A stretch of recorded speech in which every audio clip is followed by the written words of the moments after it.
नमस्कार, capital TV देख रहे हैं आप। मैं हूं आपके साथ पूजा। ब्रेकिंग न्यूज में बड़ी खबर आपको बता रहे हैं। महाराष्ट्र की राजनीति के लिए आज का दिन काफी ज्यादा अहम है। करीब 1.5 साल का लंबा इंतजार आज खत्म होगा और विधायकों की अयोग्यता पर विधानसभा के स्पीकर राहुल नार्वेकर अपना फैसला सुनाएंगे। ये फैसला शाम को 4 बजे आएगा। इससे पहले सुप्रीम कोर्ट ने भी सख्ती दिखाई थी और डेडलाइन 10 तारीख तय की थी। तो आज करीब शाम 4 बजे राहुल नार्वेकर अपना फैसला सुनाएंगे। पर उससे पहले ही महाराष्ट्र की राजनीति में जबरदस्त बयानबाजी हो रही है। एक तरफ एकनाथ शिंदे और देवेंद्र फडणवीस कह रहे हैं कि कोई भी फर्क नहीं पड़ेगा, उनकी जो सरकार है वो स्थिर है। तो दूसरी तरफ संजय राउत जैसे बड़े बड़े नेता ये कह रहे हैं कि फैसला जो है वो फिक्स कर दी गई है, राजनीति के तहत फैसला लिया जाएगा। तो आखिर क्या कुछ होगा शाम 4 बजे, इससे जुड़ी तमाम बड़ी अपडेट के साथ मेरे साथ न्यूज रूम से जुड़े हुए हैं कैपिटल टीवी के editor in chief doctor Manish Kumar. 4 बजे विधायकों की अयोग्यता पर फैसला आना है। क्या उम्मीद की जाए, फैसला क्या कुछ हो सकता है? देखिए, फैसला क्या आना है ये तो संजय राउत ने पहले ही बता दिया। ये पहले ही सरेंडर करके पहले ही कह रहे हैं भाई फैसले में फिक्सिंग हो गई है। मतलब उद्धव ठाकरे को समझ में आ गया है कि कुछ होना जाना नहीं है। और मीडिया में सवेरे से बवाल है, पता नहीं क्यों।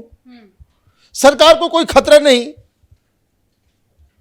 उद्धव ठाकरे, एनसीपी, कांग्रेस के पास संख्या नहीं। और इस फैसले को लेकर के अब सुप्रीम कोर्ट में चले गए ये लोग कि भाई एकनाथ शिंदे से राहुल नार्वेकर जो है वो मुलाकात किया उन्होंने। ये ठीक वैसा ही है कि जैसे कोई जज किसी आरोपी से मिल रहा हो। ये मिसकंडक्ट है। तो जो होता क्या है कि जब आप हारने लगते हो, जब आपके हाथ में कुछ नहीं होता है, तब आप इसी तरह की चीख पुकार शुरू करते हो। कहां आपकी पूरा का पूरा ये जो कैंपेन था कि सरकार इलीगल है, इलीगल तरीके से। देखिए, बात बहुत ही सिंपल है। बहुमत पार्टी के अंदर, मतलब शिवसेना के जितने विधायक थे, आपके पास कितने बचे हुए हैं? एकनाथ शिंदे के पास कितने लोग हैं? ये कानून में तय होगा। ये डेमोक्रेसी है कि क्या है? आप ये चाह रहे हो एक परिवार का बंधुआ मजदूर बन जाए एमएलए। ये कहां है डेमोक्रेसी की गुहार लगाने वाले सारे लोग?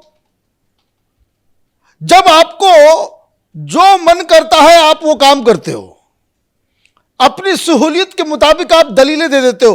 अरे भाई, कोई पार्टी है, उसका ज्यादातर जो विधायक है या सांसद है वो अपने अध्यक्ष को हटाना चाहता है, उसको क्या आप बंद कर दोगे बस इसलिए कि आप हिंदू हृदय सम्राट बाला साहब ठाकरे के बेटे हो, तुम्हारे खानदान की पार्टी है, इसलिए बाकी जितने सारे एमएलए हैं वो बंधुआ मजदूर हैं?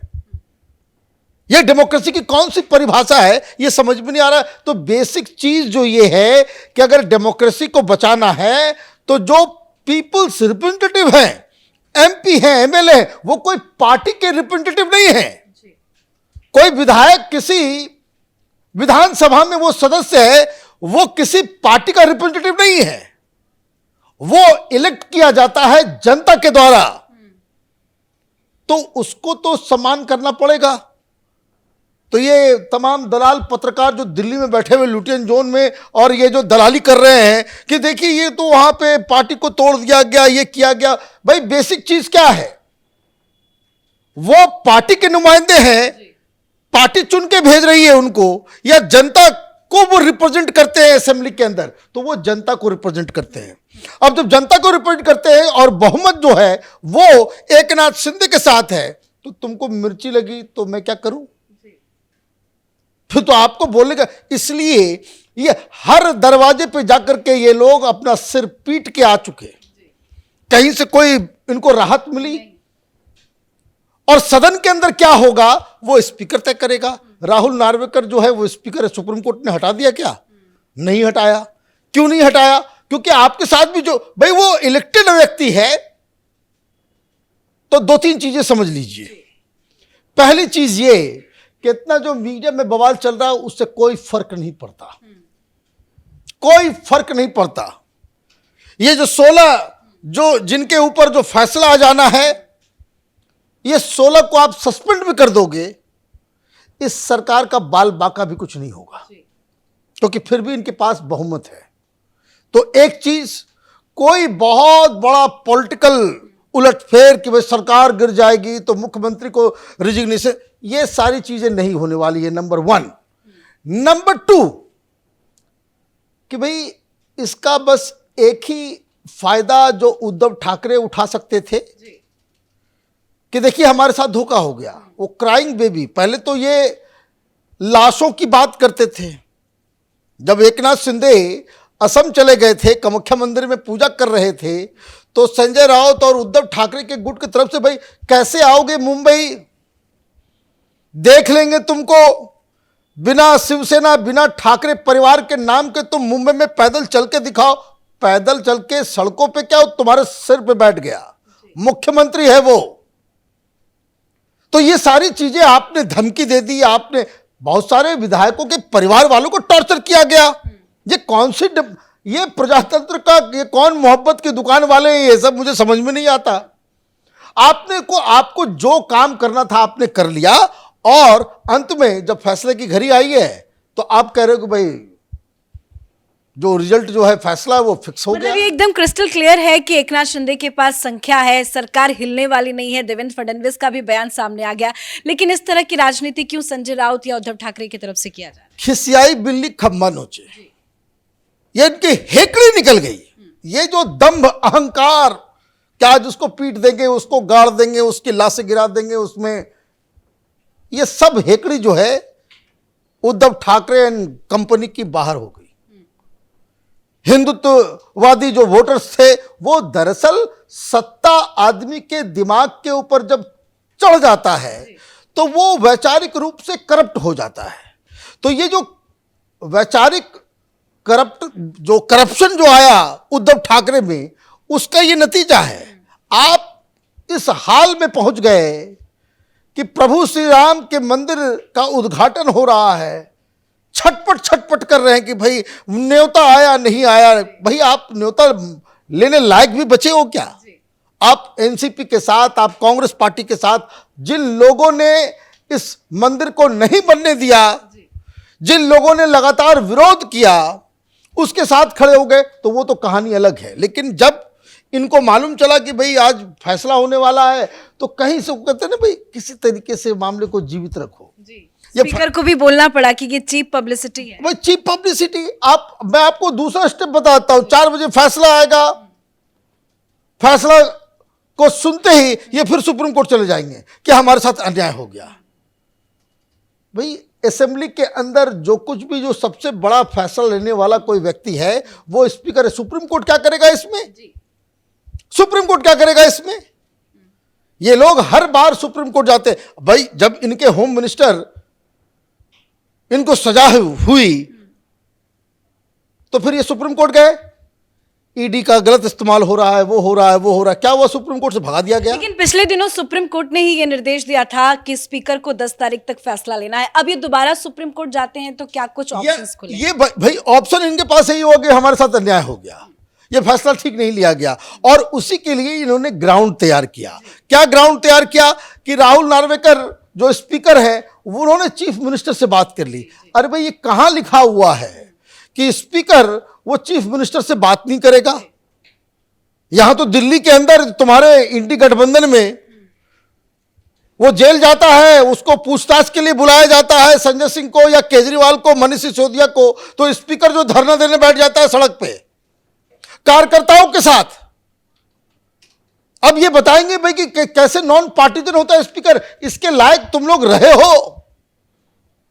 इस तरह के राजनीतिक मूल्यों को तुमने संभाला है? कौन पार्टी यहां इस देश के अंदर में ये कह सकता है कि भाई स्पीकर जो है बड़ा न्यूट्रल होना चाहिए? आप लोगों ने तो बेड़ा गर्क कर दिया हिंदुस्तान की डेमोक्रेसी का अपनी गंदी राजनीति से। और अब आप ये अपेक्षा करो, तो राहुल नार्वेकर आए सामने, उन्होंने कहा कि भाई ये कहां लिखा हुआ है कि नहीं मिल सकते? भाई स्पीकर एक विधायक भी होता है, विधायक का अपने कंस्टिट्यूएंसी भी है, उस कंस्टिट्यूएंसी के काम को लेकर के, वहां के विकास कामों को लेकर के चीफ मिनिस्टर से स्पीकर की मुलाकात भी हो सकती है। मतलब ये सारे आदर्श और ये सारा मापदंड जो है वो बीजेपी वालों के लिए है। और जब खुद ये चीफ मिनिस्टर थे तो वहां स्पीकर क्या क्या करता था उसके बारे में कोई जानकारी ये कभी बताते थे? एक तो एक कहानी है, वहां पे कोई स्पीकर के कमरे में ही लगा दिया था कैमरा, याद है? ये तो कहने की बात है। मुझे लग रहा है कि संजय राउत ने किसी जमाने की कोई दुश्मनी उन्होंने निकाली है उद्धव ठाकरे की। ऐसा ऐसा सजेशन दिया, अच्छी खासी पार्टी चल रही थी, सत्ता के चक्कर में 6 महीने 7 महीने, वो 1 साल 2 साल कुर्सी के चक्कर में आपने पूरा सत्यानाश कर लिया अपनी पार्टी का। इसीलिए ये जो फैसला, कोई उसमें सरकार को खतरा नहीं। इस फैसले के पीछे एक और फैसला हुआ है, वो फैसला इलेक्शन कमीशन ने दिया है, जिसमें जो ओरिजिनल जो सिंबल्स हैं, नाम है, वो एकनाथ शिंदे के पास है। डेमोक्रेसी का मतलब संख्या बल, जिसके पास ज़्यादा विधायक, ज़्यादा सांसद, ज़्यादा कार्यकर्ता, ज़्यादा ऑफिस बेरर, वही ओरिजिनल पार्टी है। उद्धव ठाकरे को अगर ये लगता है कि वो सिर्फ इसलिए शिवसेना के और सारे विधायक के वो बॉस बने रहेंगे क्योंकि वो हिंदू हृदय सम्राट बाला साहब ठाकरे के बेटे हैं, तो ये जमाना बदल गया है। इनको इस तरह की अपेक्षा नहीं रखनी चाहिए। लेकिन क्या करें, अंगूर खट्टे हैं वाली बात है। अब 4 बजे फैसला आएगा, फैसला आते ही ये फिर भागेंगे सुप्रीम कोर्ट कि हमारे साथ अन्याय हो गया। धन्यवाद सर अपडेट के लिए। तो आज एक बार फिर से उद्धव ठाकरे को बहुत बड़ा झटका लगने वाला है। पिछले 1.5 साल पहले ही एकनाथ शिंदे समेत करीब 40 विधायकों ने बगावत कर ली थी। 16 विधायकों को अयोग्य करार देने का जो मसला था वो लंबा खिंचता चला गया। ये मामला सुप्रीम कोर्ट भी पहुंचा और आज विधानसभा के स्पीकर राहुल नार्वेकर इस पे अपना फैसला सुनाएंगे, जो करीब करीब तय है कि ये फैसला एकनाथ शिंदे के पक्ष में ही आएगा, जो उद्धव ठाकरे के लिए बहुत बड़ा झटका है। इस बड़ी खबर में मेरे साथ फिलहाल इतना ही। कैमरा पर्सन रवि के साथ मैं पूजा, कैपिटल टीवी।